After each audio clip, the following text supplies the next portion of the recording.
Hello. Hello, man. How are you? Hey, good, good. Well, Uh, to start with this, um, we used to start the interview always in the same way. I ask you to introduce yourself, but the way you think you should be introduced. well, I don't, that's kind of a tough one, but first of all, thanks for having me. Thanks for the opportunity to hear my side of life stories.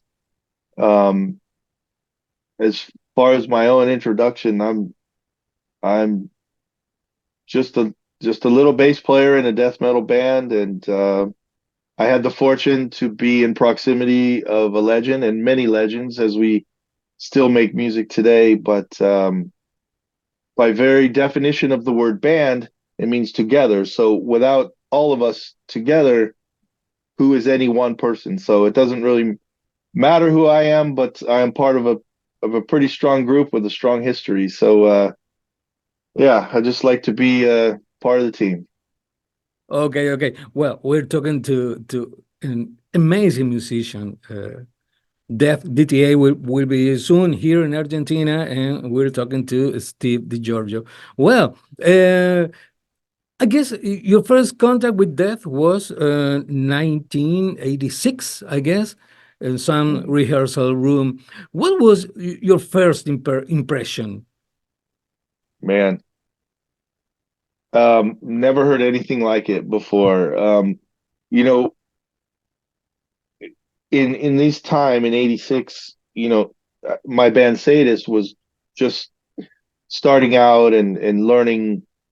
We were in our beginning phases, but we're located in the Bay Area of California, where at that time, was a huge area for a lot of bands that are known to play a lot. I mean, everything from Metallica to Exodus and Violence, Forbidden Evil, um, Possessed, Death Angel, and I mean, the list goes on and on with this. We were Mhm. around this scene, and we had the opportunity to see these thrash bands playing almost every weekend, you know.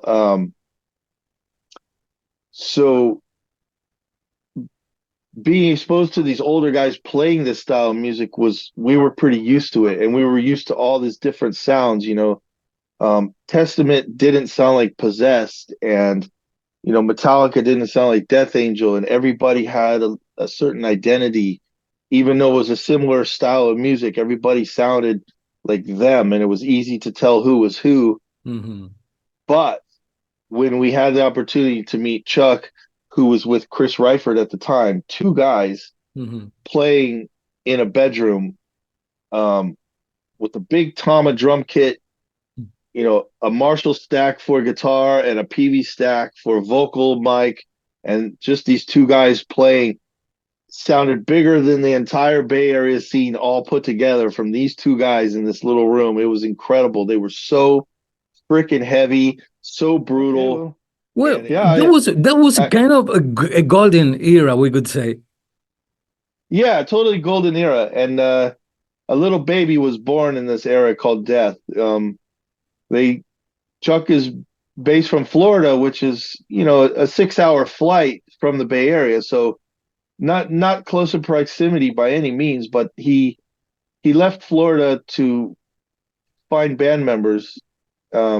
He came to the Bay Area where everything was happening, and that's where he found Chris Reifert, and that's where he made Scream Bloody Gore in California. But after that, he went back to Florida, and I would never call Death a California band, but if he didn't venture out here to search for musicians, I would have never met him, and I never would have worked with him. So just as much as I'm a California boy that spent a lot of time in Florida because of this. The reverse works. Death is a Florida band through and through, but the beginning happened here in California. So the golden era from a golden state. But yeah, I think we covered what happened when we first heard them. It was amazing sound, and we had no idea that this this sound in this bedroom would grow to be to legendary status 35 years later or whatever it is. Steve, you said something that for me is very interesting because you said when you heard those bands, you immediately knew who were you listening to. Um, the bands were very much personal, we could say, with their own sound. Nowadays, it seems not so easy to make the difference between the new bands. Why do you think this happened? Uh, I don't know. That's a very good question. We're trying to figure out when it became okay to just say, "Look, I can do it too." Now that sounds a little conceited because that puts me in the position to implicate that everything I do is completely original, which is not true. Hmm. When we were starting out, we were emulating our idols and our mentors. I mean, we would listen to Merciful Fate and Iron Maiden and Slayer and Metallica and this stuff, and we wanted to be them, and we tried to sound like them and do what they did, and Hmm. you know that's a normal beginning for a band. You're inspired by something and you look to this direction.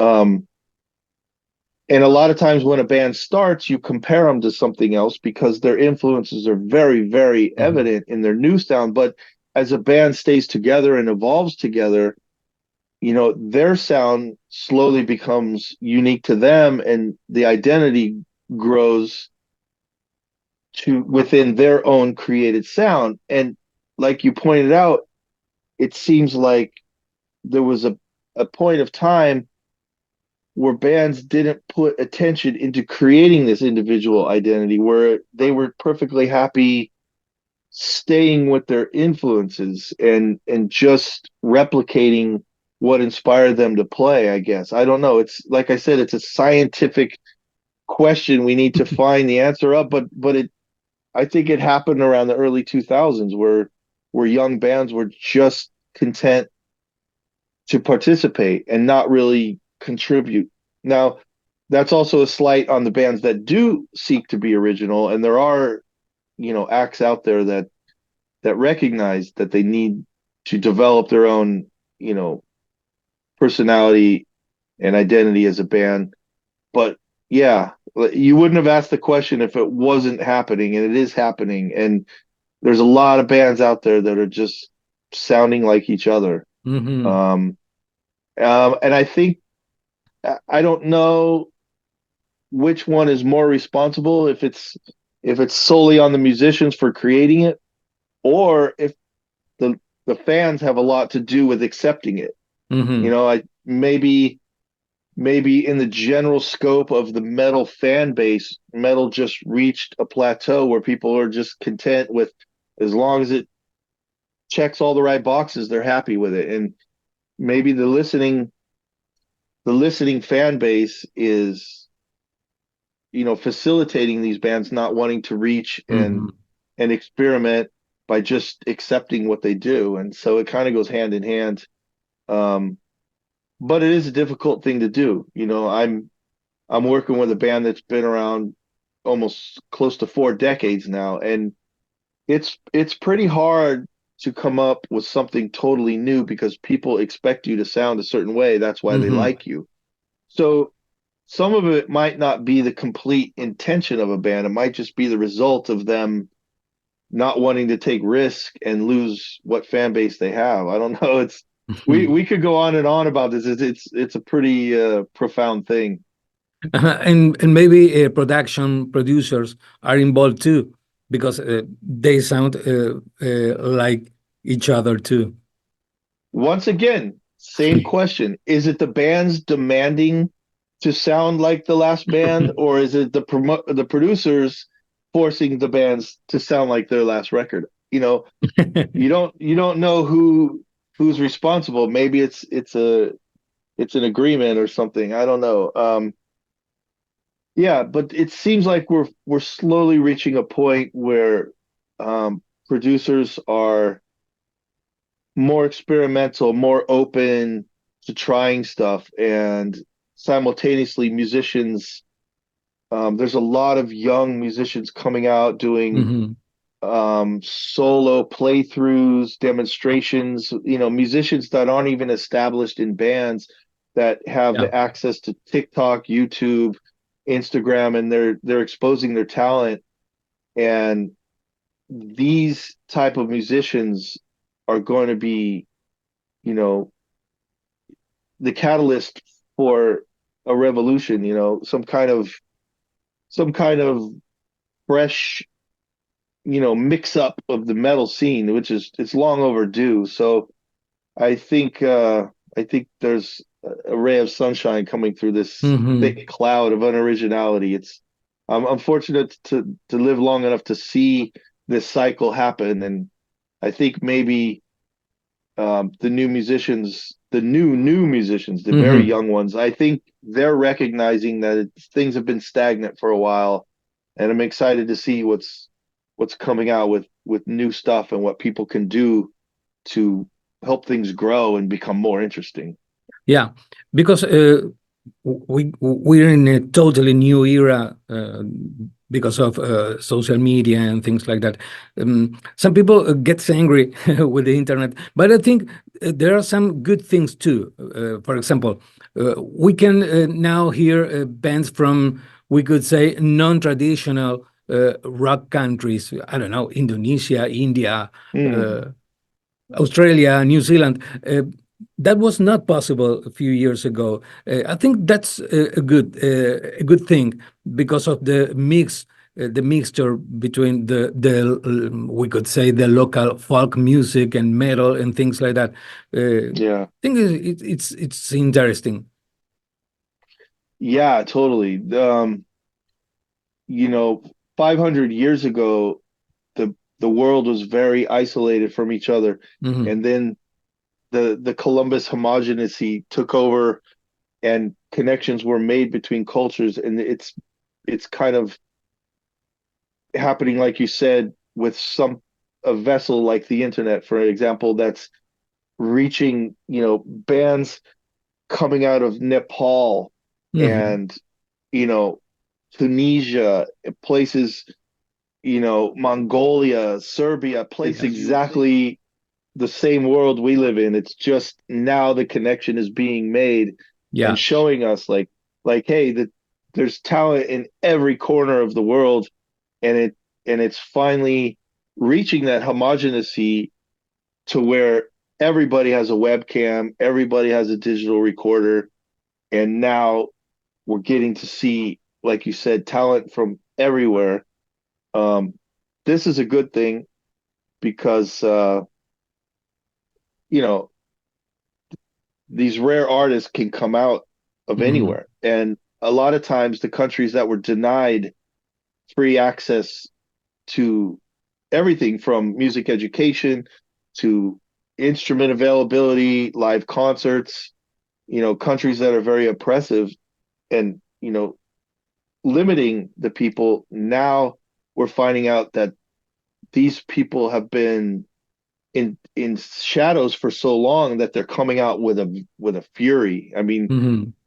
there's some really interesting new stuff coming out, and if you venture a look, you will find that yeah, it doesn't matter what the name of the country is. Yeah. There's music is a universal thing. It's a worldwide connection, and this internet thing is really helping people, attach to the current, and we're all the better for it because these people need to have their talents exposed and enjoyed.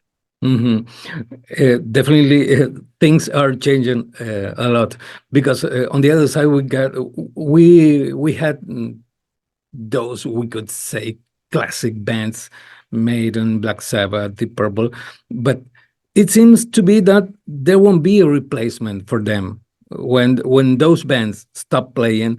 Uh, it seems there won't be such a really big numbers playing around the world. Uh, I don't know. How do you see that?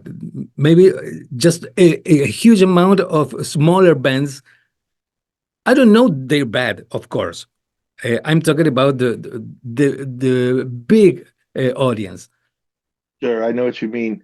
Um, yeah, it seems like it's the end of an era. Hmm. Everything from Led Zeppelin through AC/DC, all the way down through Metallica, bands that stay together for 30, 40 years, that play arenas, that have private airplanes, and this type of lifestyle seems like it's not obtainable anymore. It's Hmm.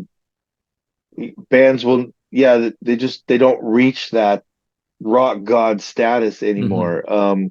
It's a different world, totally different world. The the main medium spreader for that world was the radio. Obviously, nobody gives a shit about radio anymore. And I was in Norway and I realized that FM radio has been completely shut off. Hmm. So radio is losing its relevance.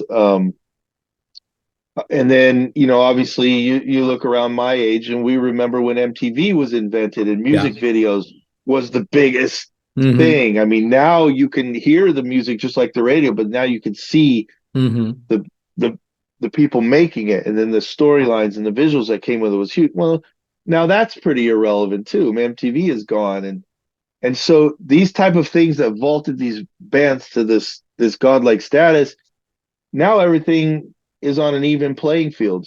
Bands don't get paid by corporations to be on MTV. They're not, you know, the physical record sales, record CDs, cassettes, whatever medium it is, they're not as relevant as they were. So bands aren't hauling in huge piles of money anymore. Hmm. The music, the effort, the work put behind making this music by the musicians is just being digested without recompense. There's no more uh, payback for this. Hmm.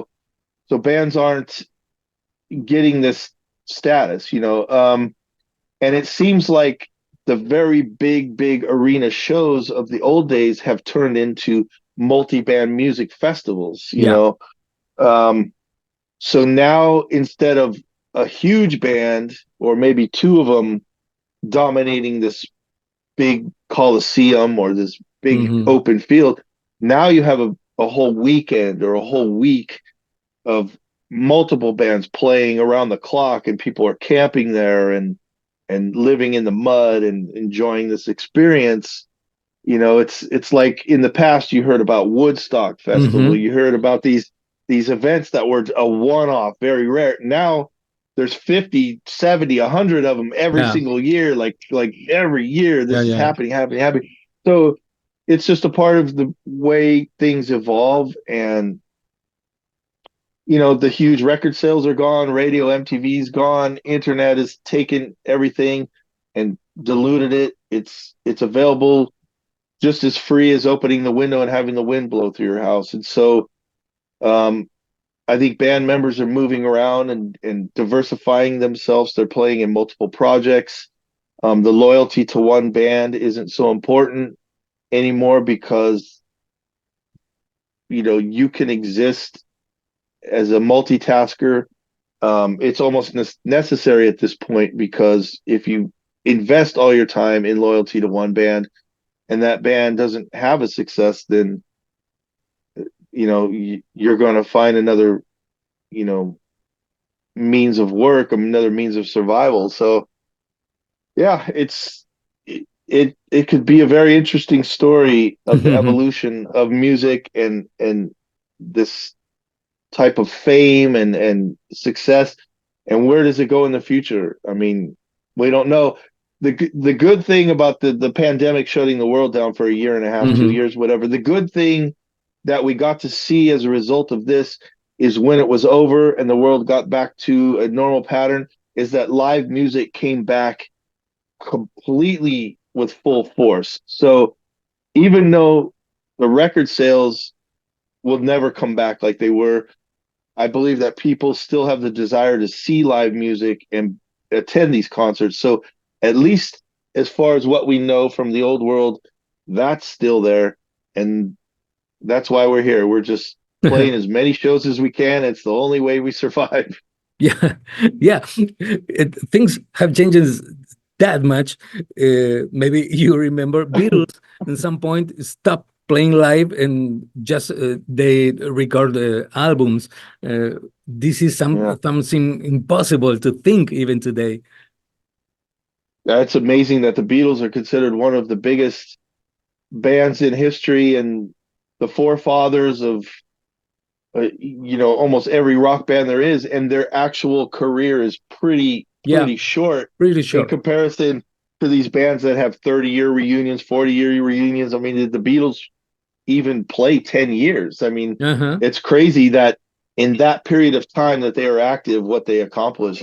It's crazy, but um, it's a two-sided story for them. They were ahead of their time, and they're credited with starting out so much, and they're the forefathers. But because they were so far ahead of their time, the world wasn't ready for these giant shows where the crowd is louder than this small, inadequate equipment. And Hmm. yeah, that's why they stopped playing live. They said it was worthless. You couldn't even hear the band over the screaming fans. And obviously now, if you took the Beatles from 1964 and put them on a modern stage, wow, who knows? Because with the equipment they have now, you could crush all those screaming fans. So poor guys, but that's the price of being a pioneer. Yeah, You make do with what you have.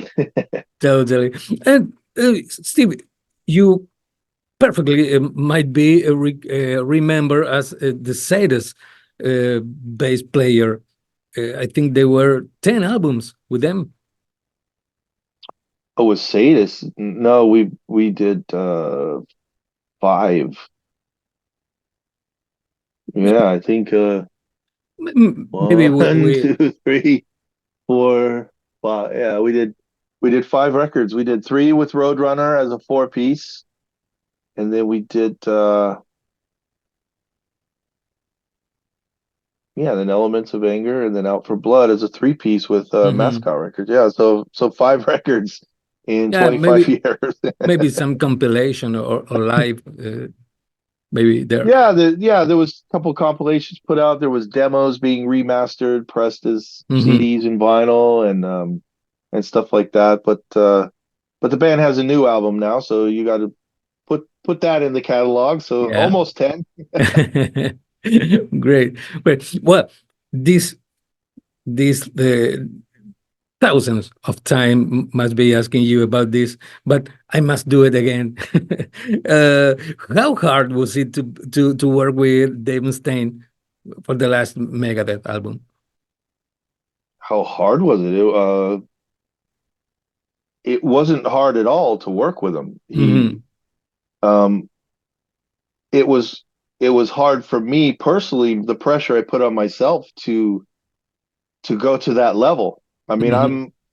I'm from the underground, just uh you know, obviously Death put me on the map and Testament elevated me into a higher status, but I mean, I don't have the contacts of these huge bands. I mean, the Big Four and this type of thing. Hmm. So it was hard for me to live up to expectation. But as far as Dave's position, he made it very easy on me. He really wanted me to come in and help finish the album. And so I felt that, I felt welcomed, and he was open with my participation. And a lot of people warned me that I didn't fit the mold. Megadeth has a very rigid formula, and I'm a little bit, you know, opposite of that. The bass players predominantly play with a pick and play certain style behind the rhythm guitar, and I'm this crazy organic weed that plays abstract, fretless with fingers, and you know not very Megadeth-ish, but for some reason Dave heard something in my style that he wanted on his record. And so, I'm not so naive that I thought I was going to go in there and play like I do with Death or Sadus or something, I knew exactly that Megadeth needed Megadeth bass. I wasn't trying to reinvent the wheel, as they say. I knew there were guidelines that I had to adhere to make the music work. But why would Dave pick this bass player that doesn't fit this exact mold? And I was curious to see, why he wanted that. And so my goal was to make him proud of his decision. I wanted to complete the project and make him happy for it. So my willingness to go into the project with a completely open mind to see what he wanted was equal to his openness to invite somebody like me to come in and learn the stuff very quickly and play it, with conviction and with this kind of uh, level of it, having known this style. It's the first time I ever played a Megadeth song. I never tried to do a cover or anything of the band. So the first Megadeth song I played, the red light was on and I had to record it. And it was pretty intense, but Dave was very generous and accommodating. He's like, look, you're here for a reason. You have a good reputation. And so, he's immediately putting compliments on me, but of course that puts pressure on me to live up to it. So um, it went very well. I mean, he was in a place where he had to finish a record, and I was in a place to learn, something brand new to me to play in an arena much larger than I ever ventured before. So it was really just a lot of work. I mean, I was there, and you know, Dave's really working on his health in his years now, so he's up very early. So the sessions started very early. We worked during the day, and we had dinner together. We worked a little bit until bedtime, and man, that's about it. It was work, work, work. We just learn songs and try what fits. And he didn't come at me with this strict, like, play this, play that. He's like, hey, try something here. What do you think? Try this, try this. And obviously all within the boundary of Megadeth and what Megadeth Mhm. sounds like. Yeah. But yeah, they were making a joke saying, "Oh, you'll never, never, never get fretless on a Megadeth record." Well, the title track has an instrumental kind of interlude, and well, there actually might even be some vocal. Anyway, it's a mellow part in the song, and I gave it a shot. I had the Mhm. engineer record this fretless bass line in there, and I was ready to replace it if he didn't like it, but he came in and he was like, "Wow, that sounds really cool." So, you know, he was open as far as it fit Megadeth, as far as it was within, his vision. He was open to some stuff, and it's truly me on the album. But yeah, I wasn't gonna try to come in there and turn Megadeth into some progressive abstract. No, it was a really cool session, and I'm very appreciative for the opportunity. Dave was totally great, and we sat around and talked, and we're both good storytellers. But since he's older than me, I had to take my place and respect. And what great stories he has! I mean, just the Megadeth history in itself is already awesome, awesome stories. But I mean, we all know his origin in Metallica, and some of those stories were amazing to hear coming from him in a personal level. There's a lot of stuff he says in interviews, like all of us do in interviews. We try to keep things not too controversial so it doesn't stir up too much drama or slander. But when you're in a private setting, you can really tell some good stories. So it was. I liked our break time a lot, where we got to exchange some really, really cool stories. So it was a good time I spent with him, and yeah, lucky me, got to break into the big four for a couple weeks. Great, great. Well, Yeah. On a personal level, how do you live the passage of time? Getting older, afraid of death, and not death DDA, about dying, I mean. Yeah. Oh boy. I don't know. That's a really profound question, and I'm not so philosophic, but I can say that, you know, the longer you live, the more you see your friends and family die. Mhm. And it's really sad because I have a lot of fellow musicians that are no longer here. Um, and you could get really depressed for this. Why does everybody die? Why do people die so young? But the thing you have to realize is we are cursed with living so long to see this.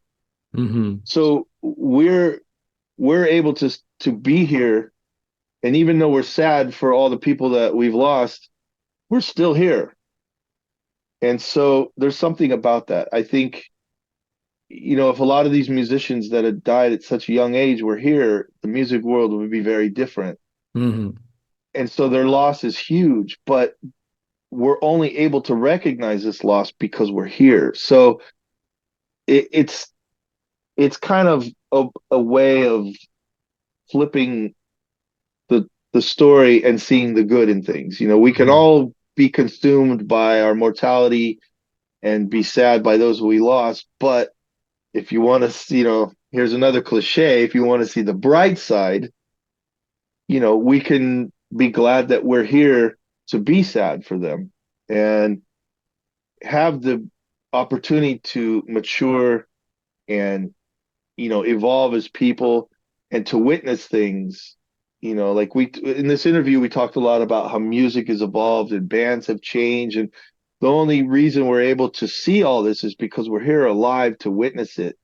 Um so we're all going to go. Every one of us has our day we're going to go, and you can't consume yourself with this point because you have to enjoy the journey while you're here. You have to. You Yeah. just it's not an opinion. You have to, because if you're consumed with the end, you're missing the present. You're missing the moment now.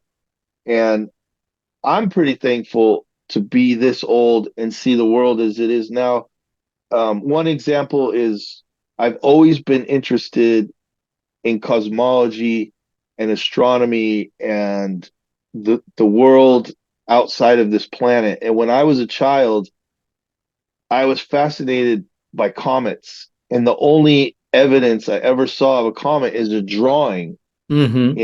in a space book. And the photos were very crude. They were black Mhm. and white, they were very blurry.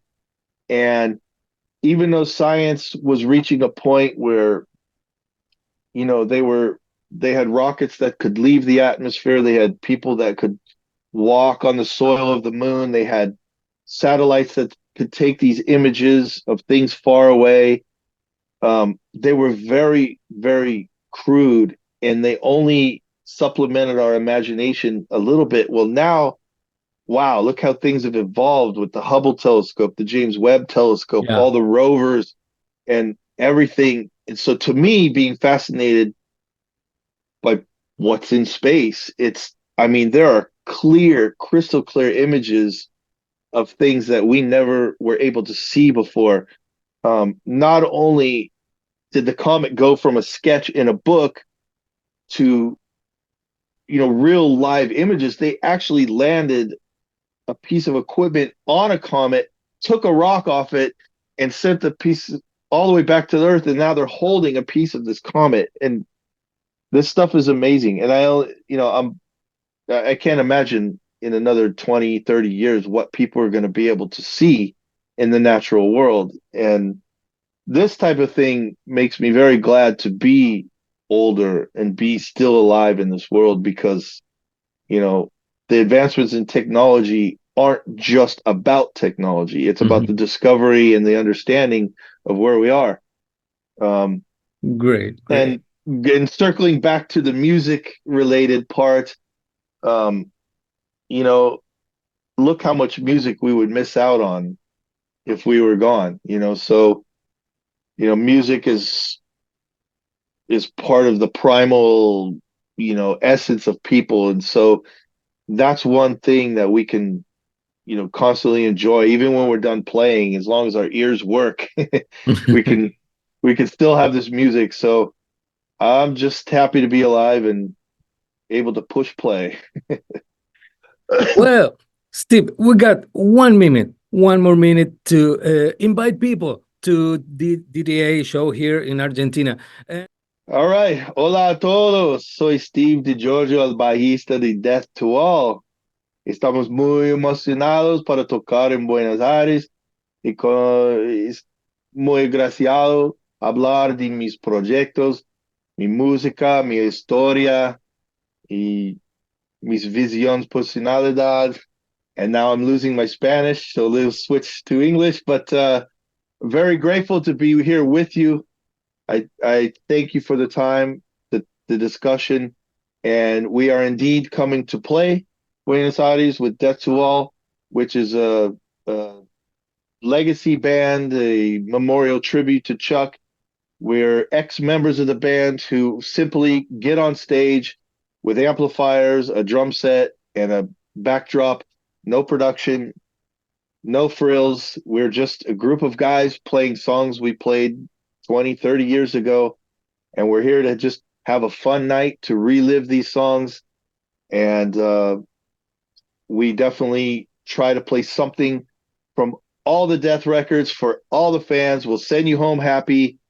We'll send you home full of the joy that Chuck has given to us and given to the world. And that's it. We're just musicians playing songs, and it's really a great night. We fill up these rooms we play, and we sell a lot of tickets, so there's something to be said about people still wanting to hear this music, and we're absolutely happy to continue doing it. Hope to see you there. Love Buenos Aires, love Argentina. The fans are very passionate. Your food is excellent, and the weather is great. What can we complain about? We'll hope to see you there. Thank you very much, man. Wish you all the best.